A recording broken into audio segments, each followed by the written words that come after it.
These are violations of our existing laws and regulations. That is, you are not providing production date and expiry date.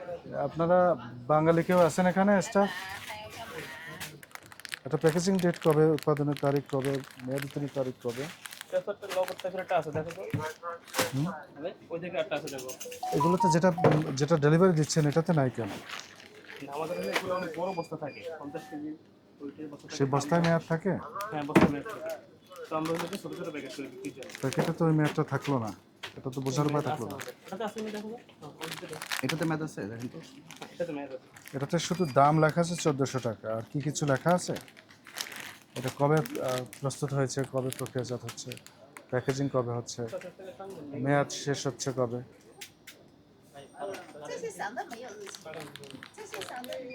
এটার expire date কবে একটু দেখেন তো।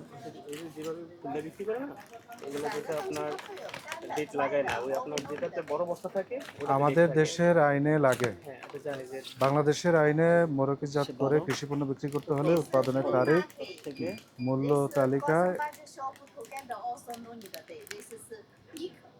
বড় বস্তা থাকে। হ্যাঁ, উৎপাদনের তারিখ থেকে কত কত মাস? আপনি যখন ডেলিভারি দিচ্ছেন তখন তো এটা 1 কেজি করেছেন নাকি কতটুকু? এটা 250 গ্রাম। এটা 250 গ্রাম। তো ওজনও তো লেখেন নাই। কেক ওজন, না এটা? মূল্য, শুধু মূল্যটা লিখেছেন 1400 টাকা, এখানে কিছু লেখেন নাই। হ্যাঁ, তো কারণটা কি? আচ্ছা, এগুলো এটা একটু বলেন তো। এটা তো কোথা থেকে আসছে এটা? ডিসেম্বরে উৎপাদন। হ্যাঁ, এক্সপায়ার ডেটটা কবে? এটার দাম কত? এগুলো কি লেখা আছে? এগুলো দেওয়া হচ্ছে কোথা থেকে এসেছে এটা? চায়না থেকে। আমাদের দেওয়া হচ্ছে সব চাইনিজ প্রোডাক্ট। আমদানিকারক কে? উনি লোক আছে বাংলাদেশে, উনি আমদানি করে। আমদানি করে। আমদানিকারকের স্টিকার তো নাই কেন? তথ্য তো থাকতে হবে। যেমন আপনি এটাই বলেন, এটার মধ্যেও নাই। এটা আমার ডেটটা বলেন, এক্সপায়ার ডেটটা কিভাবে বুঝবো আমি? বা কেউ কি বুঝবে? বাংলাদেশি তো আপনারা, তো যারা আপনাদের যে গ্রাহক সবাই তো বাংলাদেশি, তাই না? এই লেখাটাতে কেউ বুঝবে? এটা তো আপনার উৎপাদন ডেট, যেদিন তৈরি করা হয়েছে, এটা নাকি এক্সপায়ার ডেট? এটা যদি এক্সপায়ার ডেট হয় কি না এটা? না, এক্সপায়ার উৎপাদন ডেট। এটা কি আপনিই বলতে পারতেছেন না? তাহলে হবে শেয়ার তো না। না, এটা আপনি আমাকে বলেন জাস্ট, এটা কি উৎপাদন ডেট নাকি সানি এক্সপায়ার ডেট? 多少钱？它120天。 এবার আসছে কি? এটা হলো উৎপাদন ডেট। উৎপাদন উৎপাদন থেকে date, আচ্ছা। 120 দিন। কি বা কোথায় লেখা 120 দিন? এটা উৎপাদন ডেট লেখা আছে, কিন্তু 120 দিন আমি না, ওনাকে জিজ্ঞেস এখন করতেছি। এখন কথা হচ্ছে, মানে আমার কথা হচ্ছে, আপনার প্রোডাক্ট আপনি জানেন না এটা কবে উৎপাদন হয়েছে, এটা জানেন, কবে এক্সপায়ারি এটা জানেন না।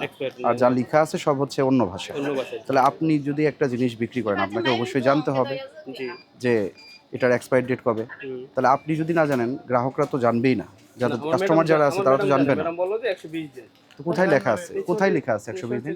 আমাকে তো ইংলিশেই তো লেখা 120 কোথাও দেখান। লিমিটেড কোম্পানি, আমদানিকারক, মুদি মালামাল বিক্রেতা, রপ্তানিকারক, সরবরাহকারী। Importer sir. Information. mandatory in our country to give production date and expiry date Even simultaneously. if you love my only people open Taiwan. ডেটগুলো ডেট শেষ হয়ে যায়, ওনারা নিজেরা My খেয়ালে shop only they finish you love কিন্তু এটা open already my date Taiwan. আছে, এটা বলতে। কোথায় আছে? Where? 500 আপনি 120 দিন বলতেছেন, আপনি দেখান কোথাও যে 120 লেখা আছে। এখানে তো ইংলিশেই লেখা, দেখেন 120। ইপাই 80 রিয়াল। ইপাই 80 রিয়াল। It is mandatory to provide production date and expiry date in the labeling according to our laws and regulation practices in Bangladesh. Do you understand? 他是天色我们的东西上面日期的好，几号到几号日期到了，这样放上面。哦，那就是有一张小贴标。对。 So there are violations of these regulations. That is, you are not providing production date and expiry date. There is no sticker of importers. These are violations of our existing laws and regulations. So we are imposing you a fine of 5,000 taka to warn you for next step to accommodate this system in your business. বলেন যে 5,000 টাকা জরিমানা করা হয়েছে। money. 就谁进口，谁在国内。 Just to warn you so that you may avail this opportunity. Okay, okay, okay.